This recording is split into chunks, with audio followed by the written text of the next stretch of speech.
तो नमस्कार दोस्तों, हम ये आज की अपनी साइंस क्विज स्टार्ट करने जा रहे हैं। क्विज में टोटल 60 क्वेश्चन है।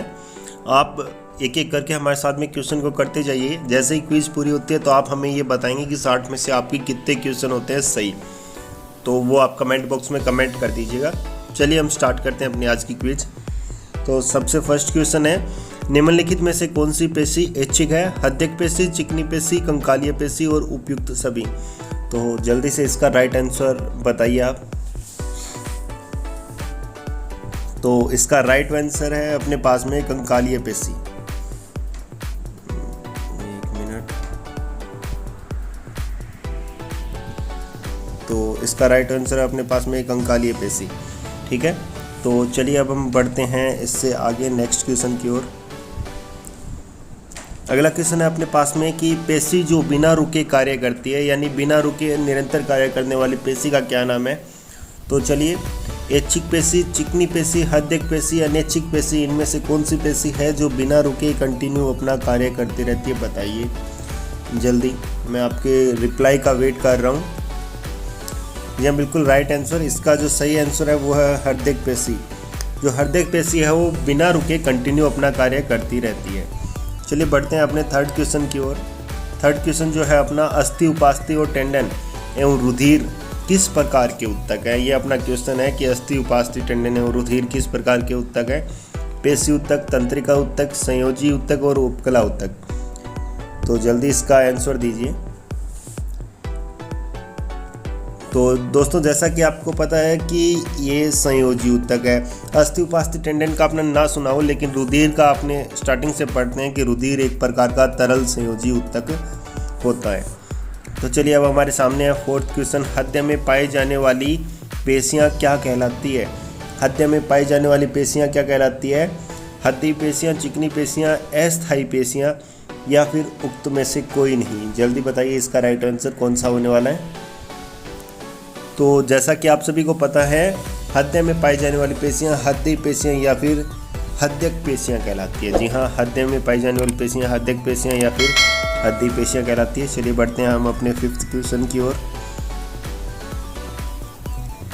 चिकनी पेशियां पाई जाती है अस्थियों में, हृदय में, आंतरिक अंगों की दीवारों में, भुजा तथा पाद में।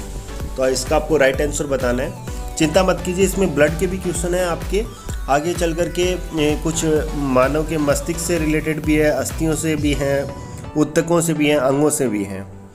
तो चिकनी पेशियां पाई जाती है अस्थियों में, हृदय में, आंतरिक भाग अंगों की दीवारों में, भुजा तथा पाद में।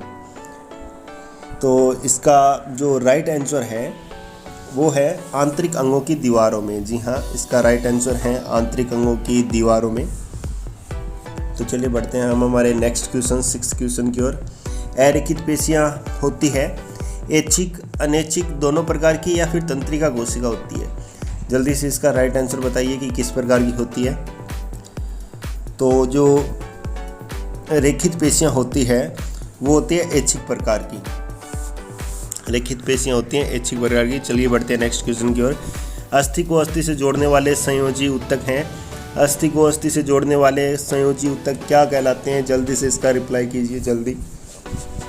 तो अस्थि को अस्थि से जोड़ने वाले उत्तक कहलाते हैं लिगामेंट। जी हाँ, लिगामेंट कहलाते हैं अस्थि को अस्थि से जोड़ने वाले उत्तक। चलिए बढ़ते हैं एट्थ क्वेश्चन की ओर। कंडरा किसको जोड़ता है? अस्थि को अस्थि से, पेशी को पेशी से, अस्थि को पेशी से या फिर पेशी को तंत्रिका से? चलिए बताइए इसका जल्दी फटाफट राइट आंसर। इसका क्या है राइट आंसर? तो इसका राइट आंसर है अस्थि को पेशी से जो जोड़ता है उसे कंडरा कहा जाता है। जी हाँ, अस्थि को पेशी से जो जोड़ता है उसे कंडरा कहा जाता है। तो चलिए बढ़ते हैं नेक्स्ट क्वेश्चन की ओर। भुजाओं एवं पादों में पाई जाने वाली पेशी है। भुजाओं एवं पैरों में जो पाई जाने वाली पेशियां वो कौन सी होती है? रेखित पेशी, तंत्रिका पेशी, हृदय पेशी या फिर कंकालीय पेशी? जल्दी से इसका राइट आंसर बताइए। तो जो भुजाओं एवं पादों में जो पेशी पाई जाती है वह होती है कंकालीय पेशी। जी हाँ, कंकालीय पेशी भुजाओं एवं पादों में पाई जाती है। चलिए हम बढ़ते हैं हमारे नेक्स्ट क्वेश्चन की ओर। पेशी उत्तक का विकास होता है एक्टोडर्म से, मेसोडर्म से, एंडोडर्म से या फिर उपयुक्त में से कोई नहीं। तो जल्दी इसका राइट आंसर दीजिए। पेशी उत्तक का विकास कहाँ से होता है?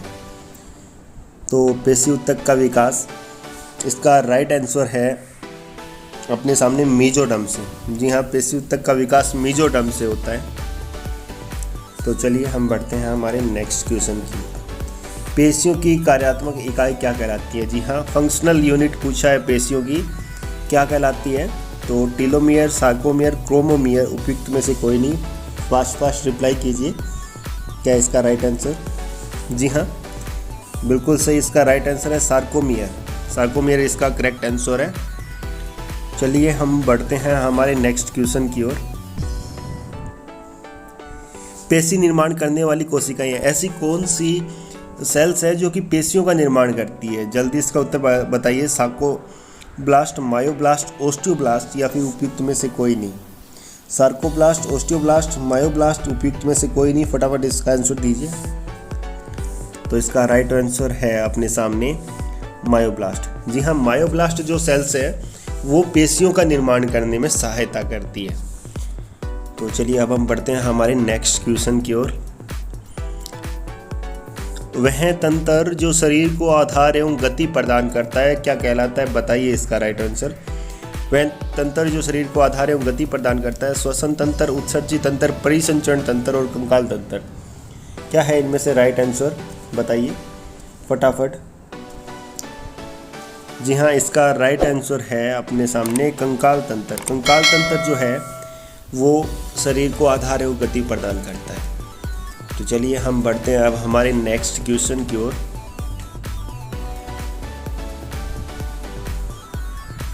मनुष्य में मेरुदंड में कितनी जोड़ी तंत्रिकाएं पाई जाती है? जी हाँ, 14वां क्वेश्चन है हमारे सामने। मनुष्य में मेरुदंड में कितनी जोड़ी तंत्रिकाएं पाई जाती है? 12, 13, 31, 33 कितनी जोड़ी तंत्रिकाएं निकलती है? 12, 13, 31, 33 फटाफट रिप्लाई कीजिए, इसका राइट आंसर क्या होने वाला है? 12, 13, 31, 33। मैं आपके रिप्लाई का वेट कर रहा हूँ। जी आप बिल्कुल सही सोच रहे हैं, इसका राइट आंसर है वो 31, 31 होने हैं।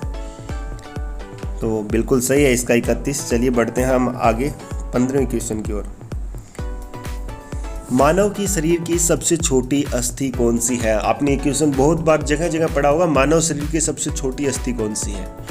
तो चलिए बताइए फटाफट। कंधे की अस्थि, स्टेपिज अस्थि, जबड़े की अस्थि, नाक की अस्थि, कौन सी मानव शरीर की सबसे छोटी अस्थि है इनमें से? तो जी हाँ, सबसे छोटी अस्थि यहाँ पे बात करें तो होती है स्टेपिज, जो कि पाई जाती है कान में। चलिए हम आपको आज मिलवा ही लेते हैं स्टेपिज से, कहाँ पे पाई जाती है और कैसी है। उससे पहले इसको एक बार थोड़ा सा क्वेश्चन को अपने छोटा कर देते हैं। हम आपको दिखाते हैं स्टेपिज। अगर अपनी बात करें स्टेपिज की तो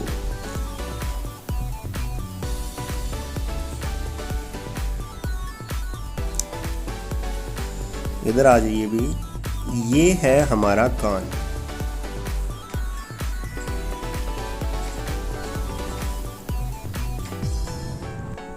ये आप हमारा कान देख रहे हैं।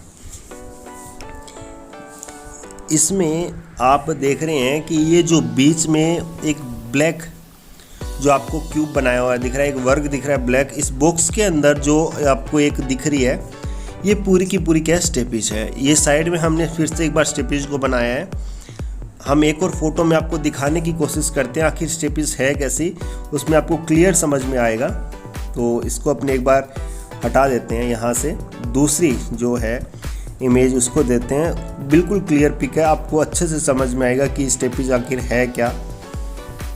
तो थोड़ा सा इमेज को बड़ा कर देते हैं अपनी। तो ये जो आप स्क्रीन पे देख रहे हैं, इस पूरे में जो ये मैं राउंड अप कर रहा हूँ, इसके अंदर वाली जो अपने बोन है इसको बोला जाता है स्टेपिज। जी हाँ, ये स्टेपिज अस्थि है जो कान के भीतर पाई जाती है। ठीक है, तो चलिए हम बढ़ते हैं अब हमारे नेक्स्ट क्वेश्चन की ओर। इस स्टेपिज को यहीं पे देते हैं विराम। मनुष्य की खोपड़ी में अस्थियों की संख्या कितनी होती है? 8, 30, 32, 34। जल्दी बताइए, 8, 30, 32, 34 मनुष्य की खोपड़ी में कितनी अस्थियां पाई जाती हैं? जी हाँ, राइट आंसर। मनुष्य की खोपड़ी में जो अस्थियां पाई जाती है हमारे सामने, वो टोटल होती है कितनी? 8 अस्थियां पाई जाती हैं मनुष्य की खोपड़ी में। चलिए हम बढ़ते हैं अब हमारे नेक्स्ट क्वेश्चन की ओर। मानव शरीर की सबसे बड़ी अस्थि। जी हाँ, मानव शरीर की सबसे बड़ी अस्थि के बारे में बताइए। मानव शरीर की सबसे बड़ी अस्थि कौन सी है? मैं आपके एक आंसर का वेट कर रहा हूँ। मानव शरीर की सबसे बड़ी जो अस्थि है वो है जांघ की अस्थि। जी हाँ, जांघ की अस्थि। चलिए हम आपको मिलवाते हैं जांघ की अस्थि से। मानव शरीर की सबसे बड़ी अस्थि जो है जांघ की अस्थि, तो उसका एक छोटा सा व्यू हम आपको दिखाते हैं जांघ की अस्थि का।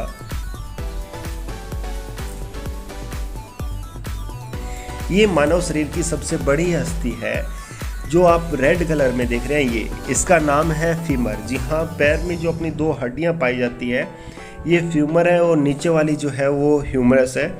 तो ये दोनों की दोनों अस्थियां हैं। ऊपर वाली जो रेड कलर की आप देख रहे हैं ये है फीमर। चलिए हम आपको इनका एक साइड व्यू भी दिखा देते हैं फीमर का। तो आ जाइए भी। तो ये देखिए जो आप यहाँ पे देख पा रहे हैं ये फीमर है।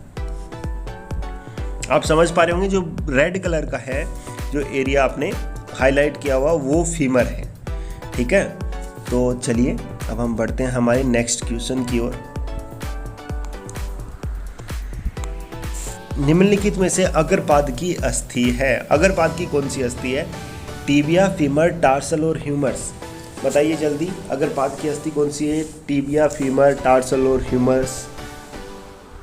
जल्दी जल्दी। इसका राइट आंसर है अपने सामने ह्यूमरस। जी हाँ, पैरों की अस्थियाँ ह्यूमरस होती है। मैं अभी आपको थोड़े टाइम पहले बता के गया था। टार्सल और मेटाटार्सल भी आती है, बट यहाँ पे जो अग्रपाद की अस्थि है वो है ह्यूमरस। तो चलिए अब हम बढ़ते हैं आगे। मानव शरीर में पसलियों के जोड़े होते हैं। मानव शरीर में पसलियों के कितने जोड़े होते हैं?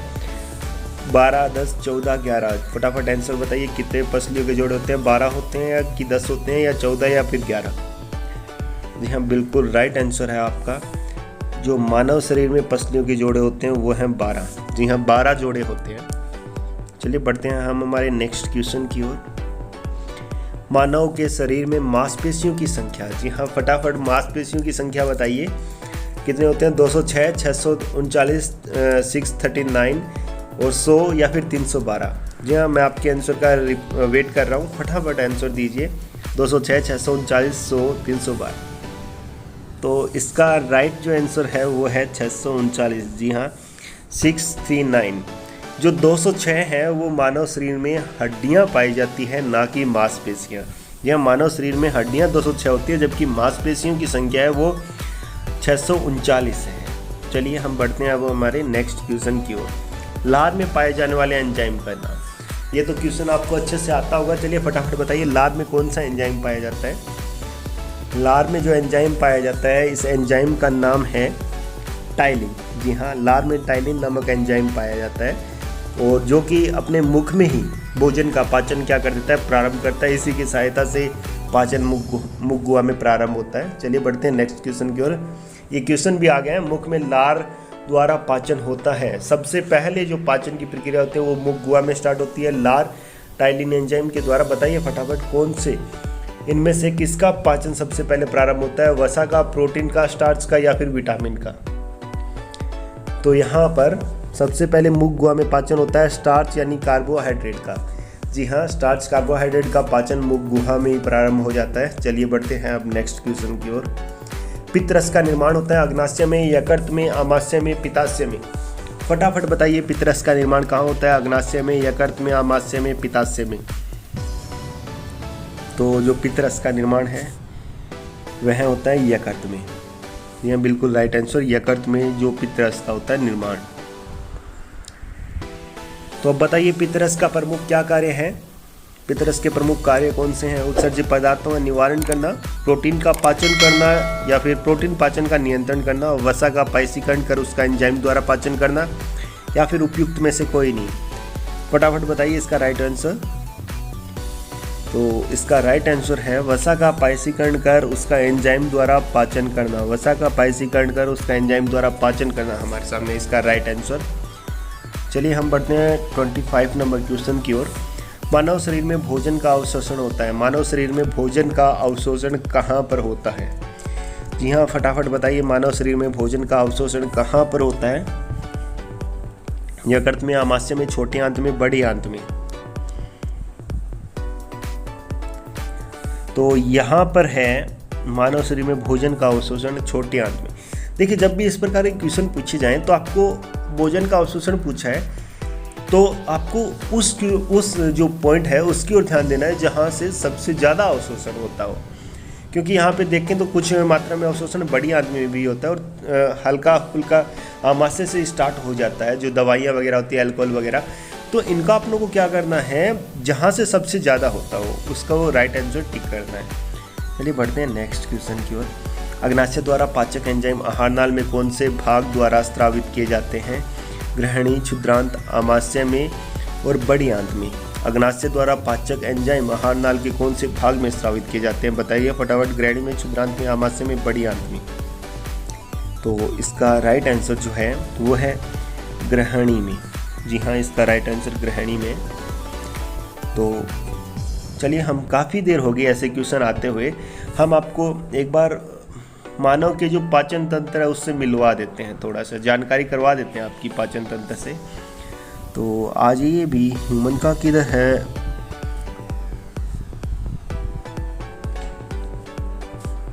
आगे है शायद। ये पाचन तंत्र और उसके प्रमुख भाग हैं, शायद दिख नहीं रहा क्लियर, थोड़ा सा इमेज को अपने बड़ा कर लेते हैं।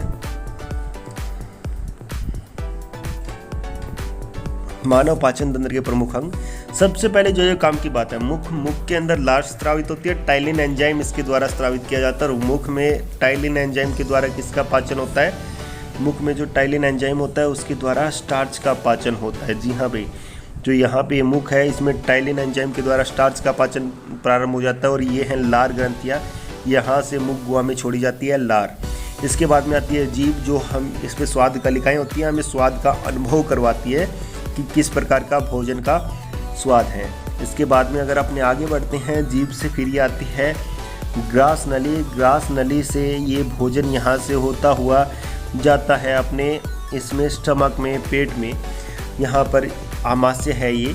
इस आमाशय के बाद में अगर अपने आगे बढ़े, फिर है ये अपने सामने छोटी आंत। जी हाँ, छोटी आंत, ये आगे अपने पास में छोटी आंत। बीच में जो आप जाला सा गुच्छा सा देख रहे हैं ना, ये पूरा का पूरा जो गुच्छा बना हुआ है ये वाला, ये है पूरा का पूरा छोटी आंत का। और जो आप साइड में ये देख रहे हैं, ये रेड कलर में, डार्क रेड कलर में, ये पूरी की पूरी ये है अपने पास में बड़ी आंत। जी हाँ, ये बड़ी आंत है। तो आपको एक कन्फ्यूजन रहता है सबके कि छोटी आंत बड़ी है जबकि लंबाई में, और बड़ी आंत छोटी है, तो इनका नाम में इतना कन्फ्यूजन क्यों है? दरअसल है क्या कि जो छोटी आंत है वो व्यास में छोटा होने के कारण उसकी जो मोटाई है वो कम होने के कारण इसको छोटी आंत बोला जाता है, जबकि जो बड़ी आंत है उसकी मोटाई ज़्यादा होने के कारण उसको क्या बोला जाता है? बड़ी आंत बोला जाता है। तो ये था हमारा पाचन तंत्र। थोड़ा सा मैंने बताने की कोशिश की है, हालांकि आपको यहाँ पे क्लियर तो नहीं बता सकता, लेकिन फिर भी अपनों ने इसको करने की कोशिश की है। चलिए इसको स्क्रीन से अपने हटा देते हैं और बढ़ते हैं हमारे क्वेश्चन की ओर। थोड़ा सा जूम कर देते हैं तो अपने, हाँ, यहाँ तक आ गए थे। 27 नंबर क्वेश्चन। तो चलिए फिर आप बताइए 27 नंबर क्वेश्चन। निम्न में से कौन सा पाचक एंजाइम नहीं है? Rennin, trypsin, insulin, lipase. जी हाँ, फटाफट राइट आंसर दीजिए। निम्न में से कौन सा पाचक एंजाइम नहीं है? रेनिन, ट्रिप्सिन, इंसुलिन और लाइपेज। तो जी हाँ, यहाँ पर जो इंसुलिन है वो पाचक एंजाइम नहीं है। इंसुलिन पाचक एंजाइम नहीं है। चलिए अब हम बढ़ते हैं आगे नेक्स्ट क्वेश्चन की ओर। पाचन प्रक्रिया में स्टार्च के पाचन में अंतिम उत्पाद क्या है? पाचन प्रक्रिया में स्टार्च का पाचन होने के बाद में अंतिम उत्पाद क्या बनता है? ग्लूकोज, ग्लैक्टोज, माल्टोज और लैक्टोज। फटाफट बताइए। जी हाँ, अंतिम है ग्लूकोज। है तो ये चारों के चारों एक प्रकार से शर्करा ही, लेकिन आपको ये ध्यान में रखना है अधिकतर का अंतिम उत्पाद ग्लूकोज ही रहता है। तो चलिए हम बढ़ते हैं अब हमारे नेक्स्ट क्वेश्चन 29 नंबर क्वेश्चन की ओर। ग्लाइकोजन का संचय होता है। ग्लाइकोजन का संचय कहाँ होता है? आमाशय में, यकृत में, ग्रहणी में, और डबल बार ग्रहणी आ गया ना, ये गलत टाइप हो गया। चलिए फिर भी आपके पास तीन ऑप्शन बचते हैं, आमाशय में, यकृत में, ग्रहणी में। राइट आंसर दीजिए, इसका कौन सा राइट आंसर है? ग्लाइकोजन का संचय। जी हाँ, इसका राइट आंसर है यकृत में। ग्लाइकोजन का जो संचय है वो यकृत में होता है। चलिए बढ़ते हैं 30 नंबर क्वेश्चन की ओर। आमाशय में पाचक रसों को स्रावित करने के लिए उत्सर्जित करने वाला हार्मोन है। आमाशय में पाचक रसों को स्रावित करने के लिए उत्तेजित करने वाला हार्मोन कौन सा है? उत्तेजित करने वाले हार्मोन का नाम बताइए। Pepsin, trypsin, rennin, secretin. कौन सा पाचक रसों को स्रावित करने के लिए उत्तेजित करता है इनमें से हार्मोन? जी हाँ, बिल्कुल राइट आंसर है इसका सिक्रेटिन। सिक्रेटिन इन्हें उत्तेजित करता है हार्मोन स्रावण के लिए। चलिए बढ़ते हैं 31 नंबर क्वेश्चन की ओर। मानव रक्त का पीएच मान होता है। मानव रक्त का पीएच मान कितना है? फटाफट बताइए, फटाफट इसका राइट आंसर दीजिए। ये तो आपको आता ही होगा। जी हाँ, मानव रक्त है वो हल्का सा क्षारीय होता है। 7.4 की इसकी पीएच होती है। 7 का जैसा कि आपको पता है उदासीन होता है, हल्का सा क्षारीय 7.4। चलिए 32।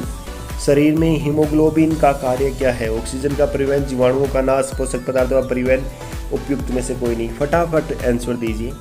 हीमोग्लोबिन का कार्य, जी हाँ बिल्कुल, रक्त में जो हीमोग्लोबिन है उसका कार्य है ऑक्सीजन या फिर CO2 दोनों का परिवहन का कार्य करता है। हीमोग्लोबिन यहाँ पे अपने सामने केवल ऑक्सीजन का लिखा है तो वहीं राइट आंसर होना है। तो चलिए अब हम बढ़ते हैं नेक्स्ट क्वेश्चन की ओर। रक्त परिसंचरण का सर्वप्रथम अध्ययन किसने किया? रक्त परिसंचरण का सबसे पहले अध्ययन कौन से वैज्ञानिक ने किया बताइए? लैंडस्टीनर ने, कोनबर्ग ने, विलियम हार्वे ने और ब्राउन ने। फटाफट राइट आंसर दीजिए। जी हाँ, इसका राइट आंसर है हमारे सामने विलियम हार्वे। विलियम हार्वे ने सबसे पहले रक्त परिसंचरण के बारे में बताया था। चलिए बढ़ते हैं नेक्स्ट क्वेश्चन की ओर। स्वस्थ मनुष्य का रक्तचाप होता है। रक्तचाप आप समझ गए होंगे, बीपी को बोला जाता है। बीपी स्वस्थ मनुष्य का कितना होता है? फटाफट बताइए इसका राइट आंसर। जी हाँ, इसका राइट आंसर है 120/80 mmHg। यहाँ 120/80 mmHg इसका राइट आंसर है। चलिए अब हम बढ़ते हैं हमारे नेक्स्ट क्वेश्चन की ओर। मानव में रुधिर बैंक का कार्य करता है। मानव में रुधिर बैंक का कार्य कौन करता है बताइए इसका फटाफट राइट आंसर क्या है? मानव में रुधिर बैंक का कार्य तिल्ली, फेफड़ा, हृदय और यकृत कौन करता है? तो यहाँ पर इसका राइट आंसर है तिल्ली। जी हाँ, तिल्ली जो है मानव जो बॉडी है उसमें रुधिर बैंक का कार्य करता है। चलिए बढ़ते हैं अब हम नेक्स्ट क्वेश्चन की ओर। प्रोटीन का पाचन होता है। प्रोटीन का पाचन कहाँ पर होता है? बड़ी आंत में, छोटी आंत में, दोनों में या फिर उपयुक्त में से कोई नहीं। फटाफट बताइए कौन से भाग में प्रोटीन का पाचन होता है? बड़ी आंत में, छोटी आंत में, या दोनों में से कोई नहीं, या फिर उपयुक्त में से ही कोई नहीं। सॉरी, दोनों में। तो यहाँ पर इसका राइट आंसर जो है वह प्रोटीन का पाचन होता है छोटी आंत में। जी हाँ दोस्तों, प्रोटीन का पाचन जो हमेशा होता है वो छोटी आंत में होता है। तो चलिए अब हम बढ़ते हैं नेक्स्ट क्वेश्चन की ओर। मानव में लाल रक्त कणिकाओं का निर्माण होता है। मानव में लाल रक्त कणिकाओं का निर्माण कहाँ पर होता है? RBC का निर्माण पूछ रहा है। एक बार मैं फिर क्लियर कर दूं, RBC का निर्माण पूछ रहा है। तिल्ली, हृदय, अस्थि मज्जा और यकृत कहाँ पर होता है बताइए फटाफट। तो मानव में जो लाल रक्त कणिकाएं हैं उनका निर्माण होता है अस्थि मज्जा में। जी हाँ, अस्थि मज्जा, बोन मैरो में जो है RBC का निर्माण होता है। चलिए बढ़ते हैं नेक्स्ट क्वेश्चन की ओर। RH की खोज किसने की थी? जी हाँ बताइए। वीनर ने, विलियम हार्वे ने, लैंडस्टीनर और वीनर ने, या फिर ल्यूवेनहॉक ने। RH जो कारक होता है नेगेटिव पॉजिटिव, इसके कारण रुधिर वर्ग हैं जो 4 की बजाय 8 में विभाजित हो जाते हैं। तो बताइए फटाफट कौन से कारक के कारण होता है? RH की खोज किसने की थी? तो जी हाँ, इसका राइट आंसर है कोल लैंडस्टीनर और वीनर ने सबसे पहले RH कारक की खोज की थी। मकाकारेसस नामक बंदर में की थी RH कारक की खोज। चलिए बढ़ते हैं नेक्स्ट क्वेश्चन की ओर। वर्णक हीमोग्लोबिन उपस्थित होता है, बताइए वर्णक हीमोग्लोबिन किस में पाया जाता है? प्लाज्मा में, WBC में, RBC में, WBC और RBC दोनों में। फटाफट बताइए किन में पाया जाता है? प्लाज्मा में, WBC में, RBC में, WBC और RBC दोनों में हीमोग्लोबिन किस में पाया जाता है? जी हाँ, RBC में पाया जाता है हीमोग्लोबिन, जिसके कारण इसका रंग होता है लाल। जी हाँ, हीमोग्लोबिन वर्णक के कारण ही रुधिर का रंग हमारे जो लाल होता है, ये RBC में उपस्थित रहता है। पेस मेकर किसे कहते हैं? जी हाँ, पेस मेकर किसे कहते हैं बताइए फटाफट। AV नोड को, दाएं आलिंद को, द्विलक कपाट को और त्रिलक कपाट को बताइए फटाफट। राइट आंसर इसका, मैं वेट कर रहा हूँ आपके आंसर का। जी हाँ, बिल्कुल राइट आंसर इसका है AV नोड को। AV नोड को पेस मेकर कहा जाता है। चलिए बढ़ते हैं हम अब नेक्स्ट क्वेश्चन की ओर। पेसमेकर का कार्य क्या है? श्वसन क्रिया का प्रारंभ करना, पाचन का नियमन करना, हृदय की धड़कन को प्रारंभ करना और वृक्क के कार्य को नियंत्रित करना। फटाफट बताइए इसका क्या है कार्य, पेसमेकर का कार्य। जी हाँ, यहाँ पर पेसमेकर का कार्य होता है हृदय की धड़कन को प्रारंभ करना। हृदय की धड़कन को प्रारंभ करने के पीछे पेसमेकर कार्य करता है। चलिए बढ़ते हैं नेक्स्ट क्वेश्चन की ओर। मानव शरीर का सबसे कठोरतम भाग कौन सा है? ये क्वेश्चन आपको जरूर आता होगा। जी हाँ, मानव शरीर का जो सबसे कठोरतम भाग है वो है इनेमल। यह है दांत की ऊपरी परत, जो अपने दांत की ऊपरी परत पाई जाती है उसे इनेमल कहा जाता है और मानव शरीर का सबसे कठोर भाग है ये। चलिए बढ़ते हैं नेक्स्ट क्वेश्चन की ओर। मानव मस्तिष्क में बुद्धि का केंद्र, मानव मस्तिष्क में बुद्धि का केंद्र कौन सा भाग कहलाता है? सेरेबेलम, सेरिब्रम, मेडुला ओब्लोंगेटा, उपयुक्त में से कोई नहीं। फटाफट बताइए इसका राइट आंसर क्या है? मानव मस्तिष्क में बुद्धि का केंद्र। जी हाँ, बिल्कुल सही दोस्तों, इसका राइट आंसर जो है वो है सेरिब्रम। सेरिब्रम जो है मानव मस्तिष्क में बुद्धि का केंद्र कहलाता है। चलिए अब हम बढ़ते हैं नेक्स्ट क्वेश्चन की। मानव शरीर की सबसे लंबी कोशिका, मानव शरीर की सबसे लंबी कोशिका कौन सी है? अस्थि कोशिका, पेशी कोशिका, तंत्रिका कोशिका, इनमें से कोई नहीं। फटाफट बताइए इसका राइट आंसर। मानव शरीर की सबसे लंबी कोशिका पूछा है हमसे, तो आपको अच्छी तरीके से इसका राइट आंसर पता होगा। तंत्रिका कोशिका जो नर्व सेल होती है वो सबसे लंबी कोशिका होती है मानव शरीर की। चलिए हम बढ़ते हैं नेक्स्ट क्वेश्चन की ओर। मस्तिष्क का सबसे बड़ा भाग कौन सा होता है? प्रमस्तिष्क, अनुमस्तिष्क, मेडुला ओब्लोंगेटा, इनमें से कोई नहीं। प्रमस्तिष्क, अनुमस्तिष्क, मेडुला ओब्लोंगेटा, इनमें से कोई नहीं। मस्तिष्क का सबसे बड़ा भाग पूछा है हमसे, तो चलिए अब हम बताते हैं इसका आपको राइट आंसर। इसका राइट आंसर है प्रमस्तिष्क। जी हाँ, प्रमस्तिष्क है वो मानव के मस्तिष्क का सबसे बड़ा भाग होता है। चलिए थोड़ा सा जो मुलाकात है वो कर देते हैं हम भी मानव मस्तिष्क से करते हैं थोड़ी मुलाकात अपने। तो यही इमेज होनी चाहिए शायद।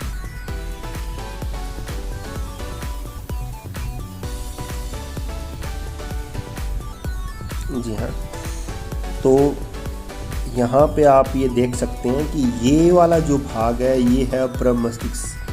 ये वाला भाग जो है वो प्रमस्तिष्क, और इसके बाद में ये जो सेंटर वाला पार्ट है ये है हमारे पास में मध्य मस्तिष्क। कपाल हो गया बीच में, और ये वाला जो भाग है यहाँ पे, ये वाला भाग जो वो आता है पश्च मस्तिष्क में। तो और जो ये वाला भाग है वो है अनुमस्तिष्क। तो आप देख पा रहे हैं आसानी से, आपके सामने विजिबल है। प्रमस्तिष्क का भाग जो है मानव मस्तिष्क में सबसे बड़ा होता है। प्रमस्तिष्क का भाग मानव शरीर में सबसे बड़ा होता है। चलिए अब हम बढ़ते हैं हमारे नेक्स्ट क्वेश्चन की ओर। निम्नलिखित में से कौन सा रक्त वर्ग सार्वत्रिक दाता होता है? बताइए कौन सा रक्त वर्ग सार्वत्रिक दाता होता है? ए वर्ग, बी वर्ग, AB वर्ग या फिर O वर्ग? कौन सा है वो रुधिर वर्ग सार्वत्रिक दाता होता है? जी हाँ, इसका राइट आंसर है वो है O वर्ग सार्वत्रिक दाता। और जबकि सार्वत्रिक ग्राही जो होता है वो होता है AB वर्ग। AB वर्ग है वो सार्वत्रिक ग्राही होता है। चलिए एक छोटी सी टेबल की सहायता से अपने इन्हें समझने का प्रयास करते हैं। सार्वत्रिक दाता और सार्वत्रिक ग्राही क्या हैं, तो चलिए ले आते हैं अपने यहाँ पे टेबल को, जिसकी मदद से अपने इजली समझ पाएंगे इसको। आइए भी इसको थोड़ा सा क्रॉप कर देते हैं, जितना अपने काम का है उतना ही अपने इसको रखते हैं एक्स्ट्रा में।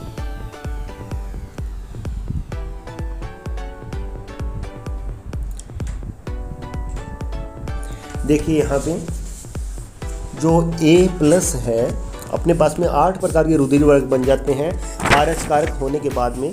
RH कारक के कारण RH पॉजिटिव और RH नेगेटिव 4 तो होते हैं, AB और O, तो 4 ही बन जाते हैं पॉजिटिव के, 4 ही नेगेटिव के। तो टोटल अपने पास में जो ब्लड ग्रुप है वो हो जाते हैं 8। तो इसके बाद में अगर अपने बात करें तो जो A+ है वो A+ व AB+ को दे सकता है, और ले किससे सकता है, सभी से। लेकिन यहाँ पे देखिए क्लियर है, जो AB+ है वो अपने पास में सार्वत्रिक ग्राही है, सभी से ले सकता है, लेकिन देता किसको है, केवल AB+ को। यदि आपसे ऑप्शन में प्लस माइनस का कंफ्यूजन क्रिएट किया जाए और ये पूछा जाए कि सार्वत्रिक ग्राही कौन है, सबसे रक्त ले कौन सकता है, तो आप हमेशा याद रखिएगा सबसे रक्त लेने वाला कौन है, AB+ सबसे रक्त ले सकता है। जबकि अगर आपसे ये पूछा जाए कि सबको रक्त दे कौन सकता है और नेगेटिव पॉजिटिव का कंफ्यूजन हो, तो वहाँ पे हमेशा ध्यान में रखना है O पॉजिटिव नहीं, O नेगेटिव सबको रक्त दे सकता है। जी हाँ, O नेगेटिव सबको रक्त दे सकता है।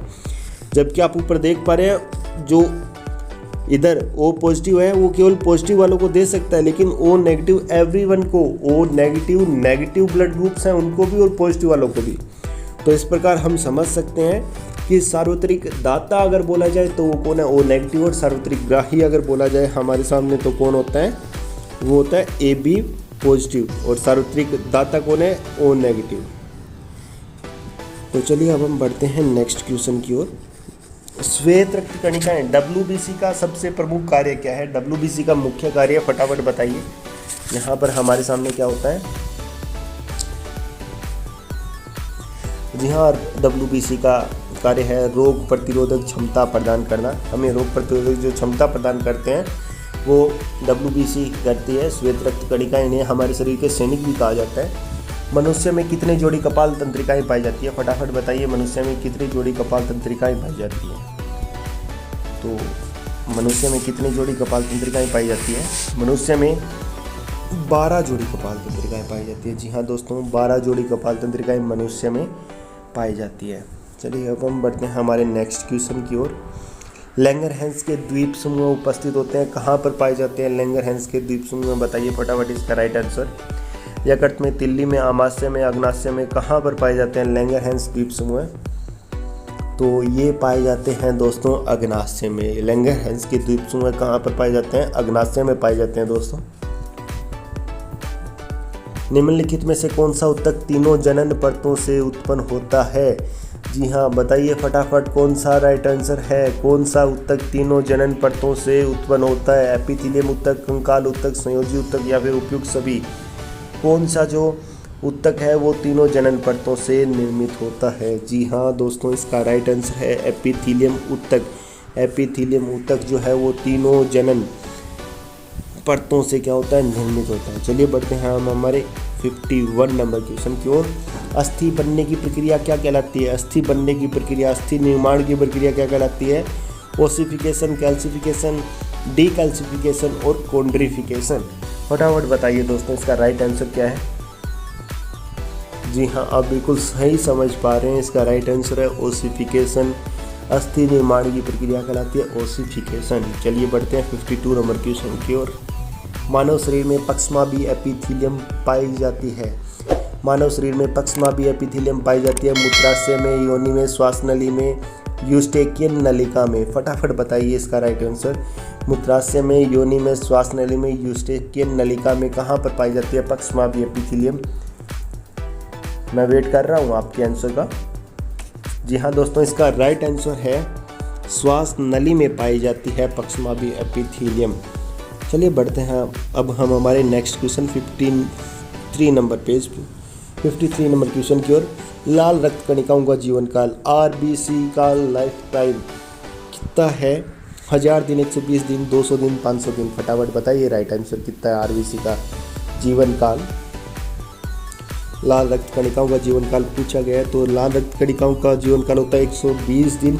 इसीलिए जब भी हम ब्लड डोनेट करते हैं तो हमें कम से कम 3 महीने पहले ये पूछा जाता है कि आपने लास्ट टाइम जो ब्लड डोनेट किया था वो 3 महीने से अधिक समय हो गया था। तो चलिए बढ़ते हैं अब हम हमारे अगले क्वेश्चन 54 नंबर क्वेश्चन की ओर। मानव शरीर का सबसे बड़ा अंग, मानव शरीर का सबसे बड़ा अंग कौन सा है? मस्तिष्क, हृदय, यकृत और वृक्क। बड़ा इंपॉर्टेंट क्वेश्चन है, फटाफट आंसर चाहिए मेरे को। इसका सबसे बड़ा अंग कौन सा है मानव शरीर का, बताइए। जी हाँ, मानव शरीर का सबसे बड़ा अंग है यकृत। यकृत जो है मानव शरीर का सबसे बड़ा अंग है। चलिए बढ़ते हैं अब 55 नंबर क्वेश्चन की ओर। 5 क्वेश्चन हो रहे हैं दोस्तों। ऑक्सीजनित रक्त उपस्थित होता है, ऑक्सीजन मिला हुआ रक्त हृदय के कौन से भाग में होता है? बताइए। बाएं आलिंद में, दाएं आलिंद में, महाशिरा में, दाएं नीले में। बताइए फटाफट राइट आंसर इसका। जी हाँ दोस्तों, आपका सही आंसर है। जो ऑक्सीजनित रुधिर होता है वो तब बाएं आलिंद में, बाएं आलिंद में ऑक्सीजनित हृदय जो रक्त होता है वो रुकता है। चलिए अब हम बढ़ते हैं हमारे next question 56 number page 56 number question की ओर। निम्नलिखित में से आंसुओं में कौन सा एंजाइम पाया जाता है? जो मानव अश्रु होते हैं उनमें कौन सा एंजाइम पाया जाता है? Ptyalin, amylase, urease, lysozyme. फटाफट बताइए कौन सा एंजाइम पाया जाता है मनुष्य के आंसू में? टाइलिन, एमाइलेज, यूरिएज और लाइसोजाइम। जी हाँ, राइट आंसर है लाइसोजाइम एंजाइम पाया जाता है मनुष्य के अश्रु में, आँखों से निकले आंसू में। जी हाँ। 57 नंबर क्वेश्चन। निम्नलिखित में से मास्टर ग्रंथि कहलाती है? मास्टर ग्रंथि कौन सी कहलाती है मानव शरीर की? जी हाँ, पिट्यूटरी ग्रंथि, थायराइड ग्रंथि, अग्नाशय ग्रंथि और थाइमस ग्रंथि। फटाफट क्वेश्चन दीजिए इसका राइट आंसर क्वेश्चन का। चलिए हम मिलवाते हैं आपको मास्टर ग्रंथि से। एक बार मास्टर ग्रंथि से आपकी मुलाकात करवा दें, फिर इसका राइट आंसर हम देंगे आपको। आप समझ भी जाएंगे जैसे ही जो इमेज ओपन होगी कि कौन सी है मास्टर ग्रंथि।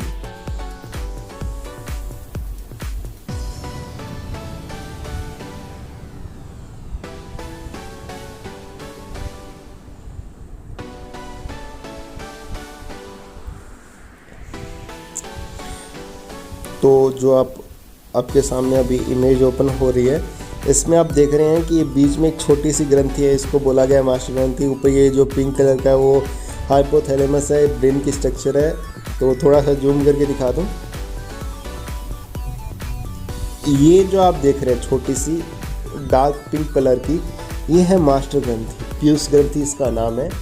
पिट्यूटरी ग्लैंड जिसको बोला जाता है मास्टर ग्रंथि, चने के दाने के जैसा इसका आकार होता है, उतना साइज होता है, मास्टर ग्रंथि के नाम से जाना जाता है। जी हाँ, ये है हमारी मास्टर ग्रंथि। तो चलिए, ये क्वेश्चन आप समझ गए होंगे इसका राइट आंसर कौन सा था। इसका राइट आंसर जो था हमारे सामने पीयूष ग्रंथि था। तो मैं एक बार फिर से थोड़ा सा साइज बड़ा कर देता हूँ क्वेश्चंस का। तो इसका जो राइट आंसर है वो है पिट्यूटरी ग्रंथि या फिर पीयूष ग्रंथि। चलिए बढ़ते हैं 58 नंबर क्वेश्चन की ओर।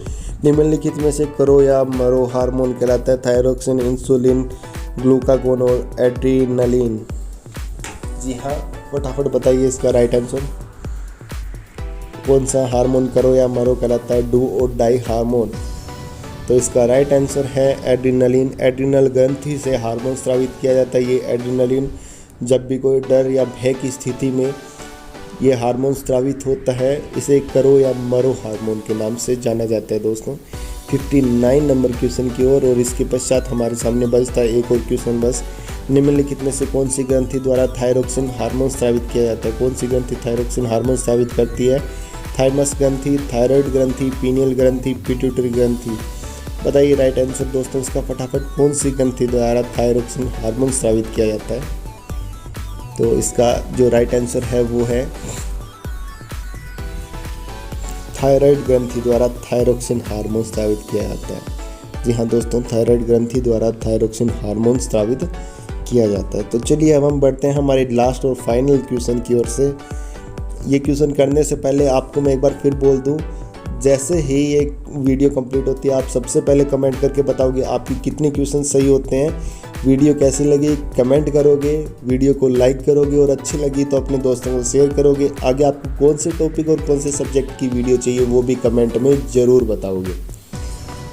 तो जो नेक्स्ट अपने पास में है क्वेश्चन, निम्नलिखित में से कौन सा हार्मोन रक्त में कैल्शियम की मात्रा को बढ़ाता है? कौन सा हार्मोन रक्त में कैल्शियम की मात्रा को बढ़ाता है?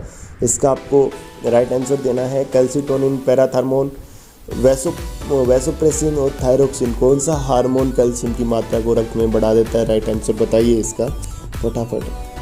जी हाँ, इसका राइट आंसर है पैराथार्मोन जो है वो रक्त में कैल्शियम की मात्रा को बढ़ा देता है। तो दोस्तों ये थी हमारी आज की वीडियो, कैसी लगी ज़रूर बताइएगा, कमेंट कीजिएगा, वीडियो को लाइक एंड शेयर ज़रूर कर दीजिएगा और चैनल को सब्सक्राइब करके रखिएगा ताकि आने वाले समय में ऐसी ही हम आपको और भी वीडियो प्रोवाइड करवा सकें। Fearless.